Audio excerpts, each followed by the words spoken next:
Bonjour, vous écoutez le podcast de Virage. On vous donne des pistes pour aller de l'avant et ça se fait parfois à contre-courant. Si face à un problème, quel qu'il soit, vous vous êtes déjà dit « j'ai tout essayé, rien ne va, je ne sais plus quoi faire », alors vous êtes au bon endroit. Je suis Marina Blanchard, psychologue, formatrice et fondatrice de Virage.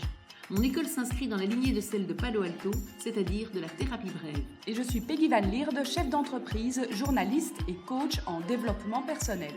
Ensemble, nous vous proposons des réflexions pour avancer autrement. J'ai toujours accompagné mon enfant dans ses études, et puis aujourd'hui il veut voler de ses propres ailes. Je dois apprendre à lâcher prise.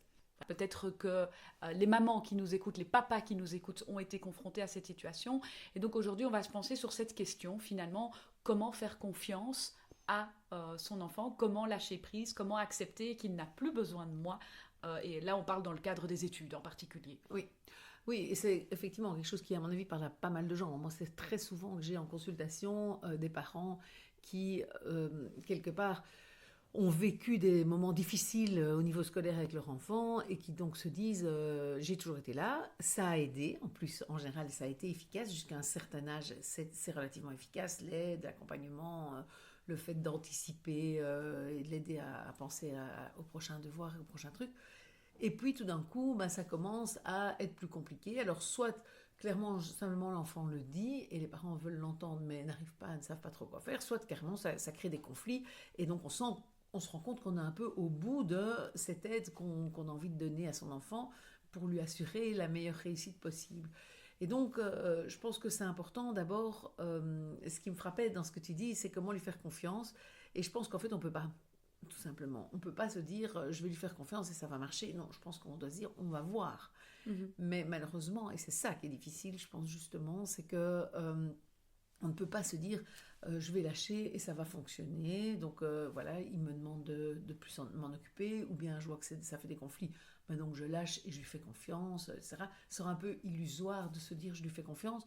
Je pense qu'on doit plutôt se dire la vie aujourd'hui va lui apprendre les choses, et s'il a des échecs, enfin un peu comme quand il a appris à marcher en fait. C'est comme si on s'était dit la première fois que je lâche, je sais qu'il ne va pas tomber. Non. On ne pouvait pas savoir, et sûrement qu'il est tombé. Parce que tous les enfants, quand ils apprennent à marcher, ils tombent. Mais on trouve ça normal, on accepte ça, on accepte le fait qu'ils tombent, on les console, on donne le bisou magique, et puis on les remet debout, alors qu'on sait qu'ils vont encore tomber. Donc on permet à notre enfant, vraiment on le met dans une situation de chute, en fait. Mais parce qu'on est conscient et d'accord à ce moment-là qu'il échoue pour apprendre, parce qu'on se rend compte que les erreurs font partie de l'apprentissage. Et je pense que c'est beaucoup plus difficile, étonnamment, comme parent. Pourquoi j'en sais rien, enfin parce que peut-être qu'on a l'impression que les enjeux au niveau scolaire sont beaucoup plus graves évidemment que quand il tombe de son petit mètre de haut, mais en fait c'est un peu la même idée. Donc ce qui est important, c'est de se dire je vais le lâcher, mais évidemment il va pas tout de suite, enfin peut-être certains, mais pour la plupart, surtout s'il y a eu des difficultés avant, tout va pas tout de suite être rose. Donc forcément il va y avoir un échec, il va y avoir un travail pas rendu, il va y avoir des trucs qui vont se passer, qui vont pas nous plaire, ou qui, soit on les sait, soit on les sait pas. Ça, c'est un autre problème actuel, c'est que aujourd'hui, beaucoup d'écoles sont connectées, donc les parents ont les infos, alors qu'avant, ça passait par les jeunes, ça passait par l'enfant, donc il était déjà responsabilisé là-dessus. Or, aujourd'hui, il est un peu déresponsabilisé sur le passage d'informations, puisque entre l'école et les parents, il y a un canal plus direct, pour beaucoup. Et donc là, c'est aux parents de gérer, mais on va peut-être y venir après. Mais du coup, dans un premier temps, moi je pense que c'est l'autoriser à l'erreur, quoi. Ça, c'est vraiment important. Et se dire que c'est cette erreur qui va lui apprendre, parce que c'est parce que l'enfant tombe qu'il apprend que son pied doit le mettre plus comme ça. Et ça, c'est un apprentissage qui se fait presque inconsciemment d'ailleurs, mais qui lui permet de marcher à un moment donné, et puis même de courir, et puis de grimper, etc. Et donc l'idée, c'est vraiment de lui permettre de traverser ça aussi. Et donc, s'il fait une erreur, faire comme quand il était petit, c'est pas l'engueuler en disant mais t'as pas rendu ton truc, c'est lui dire ça va aller en fait, parce que c'est ce qu'on a fait avec les enfants petits, on les prenait dans les bras, on disait allez ça va aller, c'est pas grave, on donnait un bisou et puis c'était reparti. Or le problème maintenant, c'est que comme on a beaucoup suivi les choses avant, il y a un peu ce truc, mais maintenant il devrait savoir, il veut être autonome, qu'il soit, alors qu'il le fasse bien tout de suite. Or il le fera pas bien tout de suite. Et alors, il va nous sortir cette phrase magique, t'inquiète, qu'on entend beaucoup. Fais-moi confiance. On entend beaucoup chez les ados aujourd'hui, t'inquiète. Et comme tu l'évoquais là tout à l'heure, en fait, il y a parfois lieu de s'inquiéter, et on le sait parce qu'on est hyper connecté, parce qu'on a une appli liée directement à l'école qui nous envoie les résultats. Et l'ado a beau dire t'inquiète, en fait on voit le flux des résultats arriver, et c'est encore plus difficile du coup de lâcher prise. C'est ça. Et du coup c'est vrai que je pense que, alors bon, par rapport à ce flux de résultats, je pense que si on peut s'en déconnecter un temps, alors ça veut dire que c'est pas ne jamais le regarder, alors sauf si vraiment c'est obsessionnel, peut-être que parfois il vaut mieux carrément enlever l'application et se dire revenir à tu me diras tes points et je te fais confiance pour me le dire, ou bien je signerai quand même bien le bulletin à un moment donné et je regarderai qu'à ce moment-là, ou bien on se dit je regarde une fois par semaine, comme ça j'ai quand même un œil, et je le dis à mon ado, je dis voilà, je regarderai les mercredis, maintenant sache que je regarde, mais j'ai essayé de plus regarder les autres jours de la semaine, donc soit tu me dis, soit le mercredi je me prends en pleine figure le fait qu'il y a eu des trucs qui n'ont pas été bien. En même temps, c'est normal que ça n'aille pas tout de suite bien, en même temps. Et je pense que ce message-là, il est très important à envoyer à nos ados, comme je reviens à l'image du petit enfant à qui on dit c'est normal de tomber, vas-y, continue, quoi. Ici, vraiment, je pense que c'est important qu'ils puissent sentir que l'erreur est acceptable. En fait, je pense que c'est un peu une des maladies du siècle, c'est qu'on voudrait tout faire sans erreur, en fait. C'est comme quand nous, on apprend notre rôle de parents et on se rend tous compte qu'on a fait des erreurs avec nos enfants.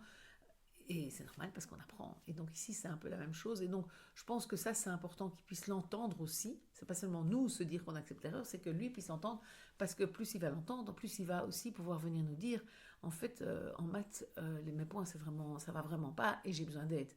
Parce que s'il a l'impression que les parents attendent quelque chose qui fonctionne, il va cacher éventuellement, enfin voilà. Et donc on va chaque fois se le prendre en pleine figure par la connexion à l'école, et ça va être un peu plus moche dans la relation. Donc je pense que vraiment ça, c'est un message qui est important. Pour que lui puisse demander de l'aide, il faut qu'il sache qu'il a le droit d'échouer et qu'on lui dise on est là. Et ça, je pense, c'est vraiment très important. C'est pas maintenant t'abandonnes, maintenant débrouille-toi tout seul, puisqu'on se dispute à chaque fois, je m'en occupe plus, j'en ai plus rien à faire de ta scolarité. C'est pas du tout ce message-là. C'est vraiment ce message, on est là, mais c'est à ta demande. Et donc voilà, la connexion directe avec l'école, ça c'est vraiment, je crois, un choix de chaque parent, de voir est-ce que ça m'aide, est-ce que ça aide la relation avec mon enfant, est-ce que ça ne me met pas juste en stress, hyper stress, alors qu'en même temps j'ai décidé de plus être tout le temps sur son dos, et que donc en fait je me sens dans un espèce de truc incongruent, et donc je me retrouve à me stresser en étant impuissant, en fait, ce qui est négatif. Moi, c'est une des raisons pour lesquelles je ne regarde pas le journal parler, et j'ai envie de dire, c'est un peu la même chose. C'est si je me prends des mauvaises nouvelles sur lesquelles j'ai aucun pouvoir, est-ce que ça vaut la peine? Alors, il y a des personnes à qui ça va, qui vont pouvoir le gérer très bien, mais si moi je sens que ça me fait du tort et que ça n'aide pas mon ado, parce que finalement, cette connexion entre l'école et la maison, c'est pour aider le jeune, normalement, que c'est là. C'est pas pour aider l'école, c'est pas pour aider les parents, on est tous au service du jeune, enfin, tout ce qui est autour de sa scolarité, c'est pour lui. Et donc, la question première à se poser, c'est est-ce que ça l'aide? Ou est-ce que ça abîme notre relation, parce que du coup, je reviens quand même avec l'école, alors j'avais promis que j'en parlais pas, etc.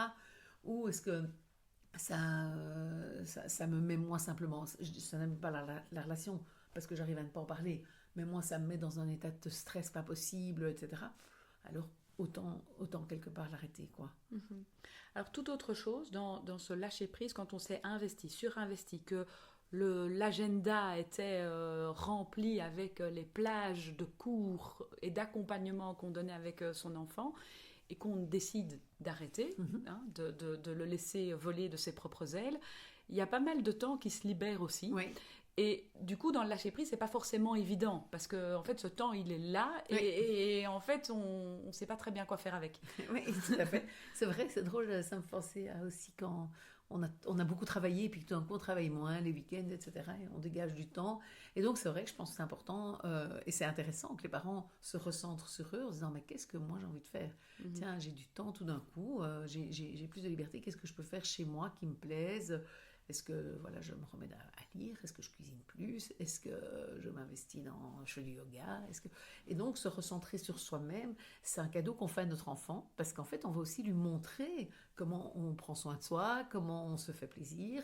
Et c'est ce qu'on a envie aussi de lui passer comme message, finalement, c'est qu'il prenne soin de lui le mieux possible. Et lui, dans le soin de lui, il y a sa partie scolaire, qui évidemment en fait partie.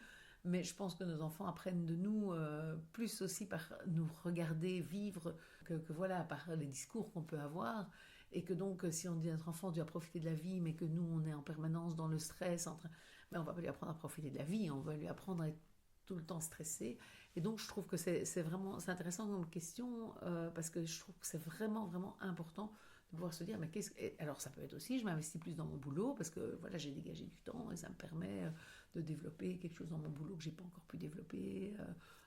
Voilà, ça peut être plein de choses. Ça peut être juste, je me mets sur mon lit et je fais une relaxation, voilà, un scan corporel ou de la méditation, enfin voilà, en fonction de chacun. Mais je pense que c'est une bonne question et que tant qu'on n'a pas répondu à cette question-là, c'est très difficile de lâcher. Mm-hmm.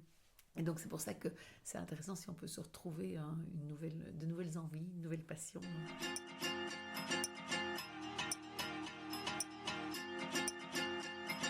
Un nouvel épisode vous attend tous les mercredis matins dès 6h30. N'hésitez pas à vous abonner ou à écouter les épisodes précédents.